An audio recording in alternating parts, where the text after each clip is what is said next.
भगवान श्री कृष्ण की प्रिय श्रीमती राधा रानी का दिवस बस कुछ ही दिन में आने वाला है। इतना ही नहीं, गंगा आदि तीर्थों में स्नान करने से जिस फल की प्राप्ति होती है, उसी फल की प्राप्ति भगवान श्री कृष्ण के प्राण प्रिय राधा जी की अष्टमी का व्रत करने से होती है। तो इस प्रकार हम देख सकते हैं कि राधा अष्टमी का पर्व कितना महत्वपूर्ण है और विशेषकर भगवान श्री कृष्ण के भक्तों के लिए ये एक दुर्लभ और सुवर्ण समय है। तो चलिए आज के इस वीडियो में हम जानते हैं कि इस बार आने वाली राधा अष्टमी पर्व का पालन कैसे करना है। शास्त्रों अनुसार विधि से आप इस व्रत का पालन कैसे कर सकते हैं, इसका पालन कैसे करना है, और इसके अलावा भी आपके बहुत सारे प्रश्न ऐसे होंगे जो आपके मन में आ रहे होंगे। तो उन सभी प्रश्नों के उत्तर आज मैं इस वीडियो में देने वाली हूँ। जैसे कि अगर राधा रानी के विग्रह घर में ना हो तो कैसे पूजा करें, दोपहर तक ही उपवास रखना है तो दोपहर के बाद क्या खाना चाहिए, एक दिन पहले क्या ले सकते हैं, तो ये और बाकी भी बहुत सारे प्रश्न हैं। तो अंत तक इस वीडियो में अवश्य सुनिएगा, क्या पता आपको प्रश्न का उत्तर इस स्थान पर आपको मिल जाए। तो चलिए आज का यह राधा अष्टमी विशेष व्रत विधि वीडियो आरंभ करते हैं। सबसे पहले हम आपको बता दें कि इस बार राधा अष्टमी पर्व आ रहा है 31 अगस्त 2025 रविवार के दिन। आप में से जो भी भक्त राधा अष्टमी का व्रत पालन करना चाहते हैं, उन्हें एक ही दिन पहले यानी कि सप्तमी के दिन संध्या के बाद भारी अन्न युक्त भोजन लेने से बचना चाहिए। रात्रि में भगवान श्री कृष्ण और श्रीमती राधा रानी को याद करते हुए विश्राम करें। अपने मन और इंद्रियों को संयम में रखते हुए ब्रह्मचार्य व्रत का पालन करें और राधा अष्टमी वाले दिन प्रातः काल में ब्रह्म मुहूर्त में उठ जाएं। उठते ही श्रीमती राधा रानी से प्रार्थना करें, उनका स्मरण करें और उसके बाद प्रातःकालीन दैनिक कार्य समाप्त करें। जैसे कि अगर पवित्र नदी में स्नान कर सकते हैं तो यह श्रेष्ठ है, अगर नहीं कर सकते तो घर में गंगा जल के पानी से संपूर्ण स्नान करें। स्नान करने के बाद स्वच्छ वस्त्र धारण करें और भगवान श्री कृष्ण तथा श्रीमती राधा रानी की मंगल आरती करें।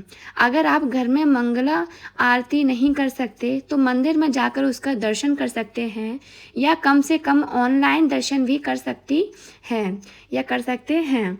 ये आपको किसी भी इस मंदिर के ऑफिशियल चैनल पर मिल जाएगा। उसके बाद अपने घर में पूजा के स्थान पर या मंदिर के पास जाकर अगर आपके पास राधा रानी का चित्र है या उनके विग्रह हैं तो उनकी पूजा अर्चना कर सकते हैं। उनके षोडश उपचार के साथ धूप दीप गंध निवेद इत्यादि के साथ उनकी पूजन अर्चन करें। उसके बाद तुलसी देवी की पूजा अर्चना करें। उनके समक्ष बैठकर हरे कृष्ण महामंत्र का अधिक से अधिक जप करें। इस दिन आप श्रीमती राधा रानी के नाम का जप भी कर सकते हैं, लेकिन हरे कृष्ण महामंत्र के अंदर श्रीमती राधा रानी का नाम अनेकों बार आता है और वह नाम हरा यानी कि भगवान की जो हरा शक्ति है, जिसे हम हरे नाम से उच्चारण करते हैं, और इसलिए ये महामंत्र अत्यंत शक्तिशाली है।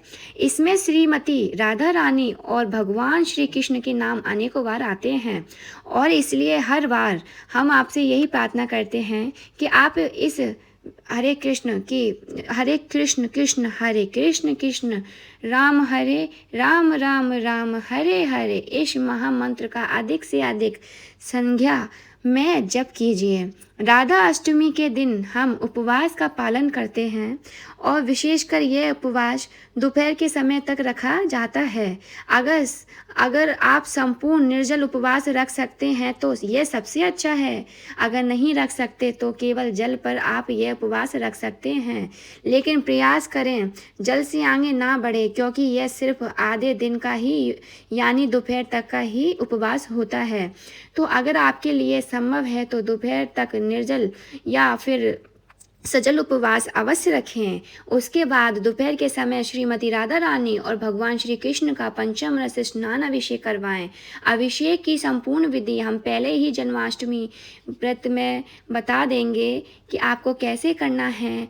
एंड अभिषेक करने के बाद अब श्रीमती राधा रानी को और भगवान श्री कृष्ण को सुंदर नए वस्त्र पहनाएं। उन्हें स्वादिष्ट सात्विक अन्न भोग अर्पण करें और उन सब में तुलसी पत्र रखें। जब भगवान भोग स्वीकार कर लें उसके बाद उन दोनों का विशेष आरती करें, उन्हें धूप अर्पित करें, पुष्प अर्पित करें और अभिषेक द्वारा जो चरणामृत आपको प्राप्त हो रहा है उसी के माध्यम से आप अपना राधा अष्टमी का व्रत खोल सकते हैं और आप दोपहर के बाद अन्न प्रसाद ले सकते हैं। राधा अष्टमी वाले दिन प्रयास करें कि राधा रानी की विधि, स्तोत्र और मंत्रों का जप करें, जैसे कि राधा कृपा कटाक्ष स्तोत्र इस दिन उच्चारण करना चाहिए या फिर उसको सुनना चाहिए। इस दिन हम श्रीमती राधा रानी की सुंदर लीलाओं का श्रवण करें, उनकी दिव्य नाम रूप गुण तथा लीलाओं के विषय में सुने, लेकिन प्रमाणभूत वक्ता से ही सुने, क्योंकि हम जिससे सुनते हैं उसी की चेतना हमारे मन मस्तिष्क में जाती है।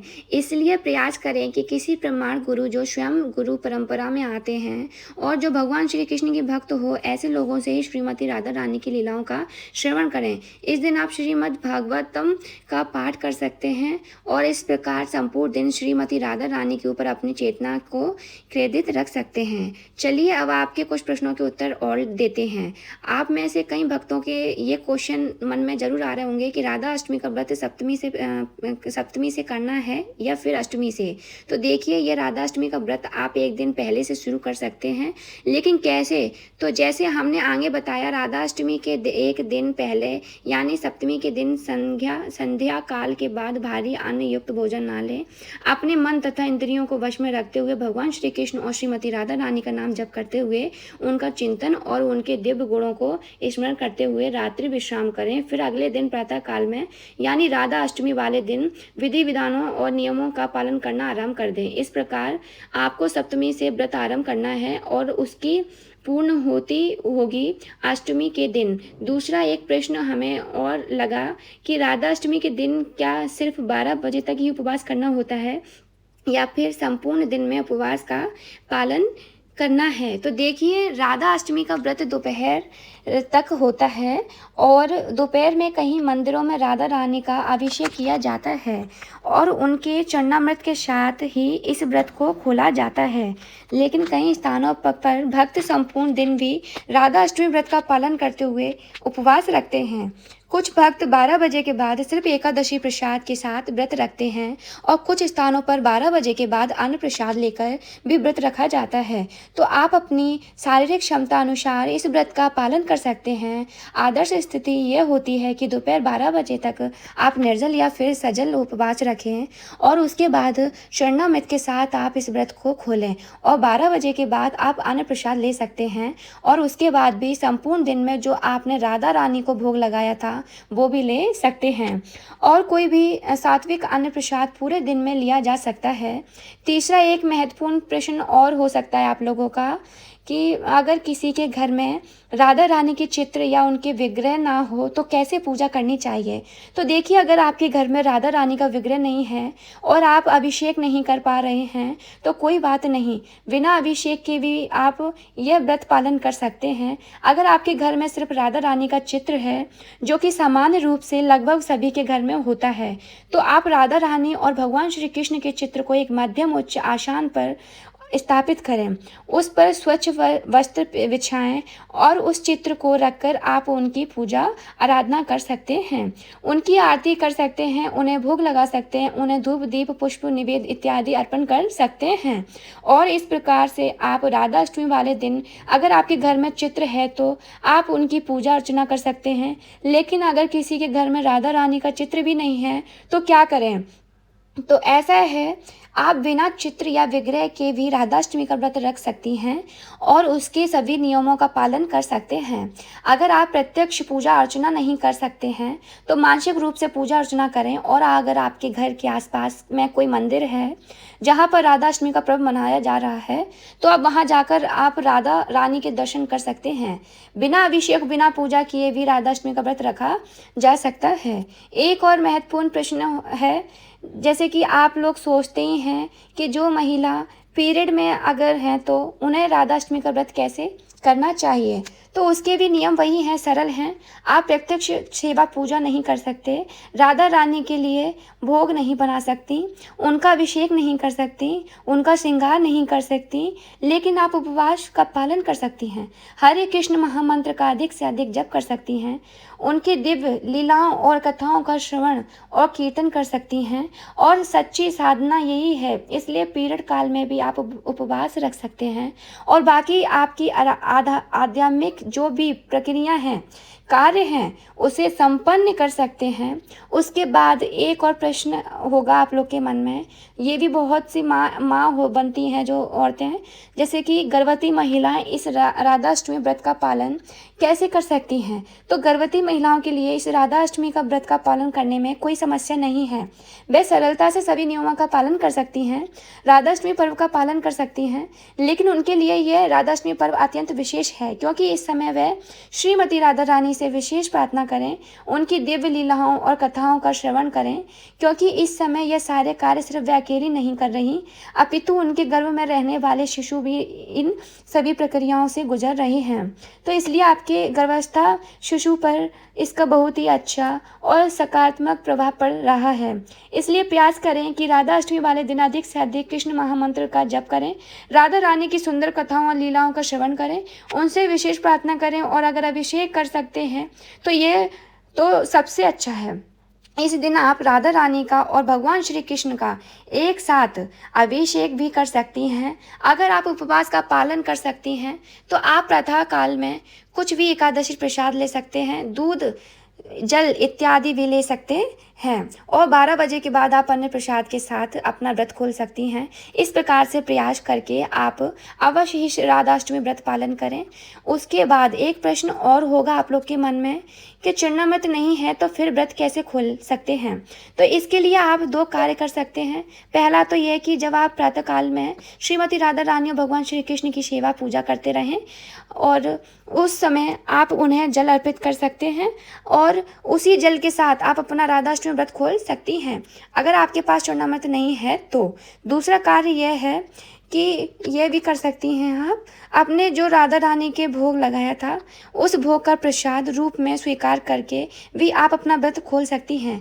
प्रयास करें कि अगर आप प्रातः काल में श्रीमती राधा रानी का को कोई भी जल, दूध, फलों का रस या फिर ऐसी कोई भी चीज़ अर्पण कर सकते हैं तो सब अच्छे से होगा, और उसी के साथ आप अपने राधाष्टमी का व्रत खोल सकती हैं। अगर आपके घर में आसपास भी कोई मंदिर है तो ऐसा मंदिर है जहाँ पर राधाष्टमी का पर्व मनाया जा रहा है, अभिषेक किया जा रहा है, तो आप उस स्थान पर जाकर चरणामृत ले सकते हैं। तो यह थी आने वाली राधाष्टमी के विषय से संपूर्ण जानकारी और आपके सभी प्रश्नों के उत्तर जो आपके मन में चल रहे होंगे। हमें आशा है कि यह जानकारी आपको उपयोगी लगी होगी। तो प्लीज़ आप मेरे चैनल को लाइक, शेयर, सब्सक्राइब जरूर करें, और मैं आपके लिए इससे जुड़ी हुई बातें और कथाएँ अपने चैनल पर जरूर लेकर आऊँगी। राधे राधे।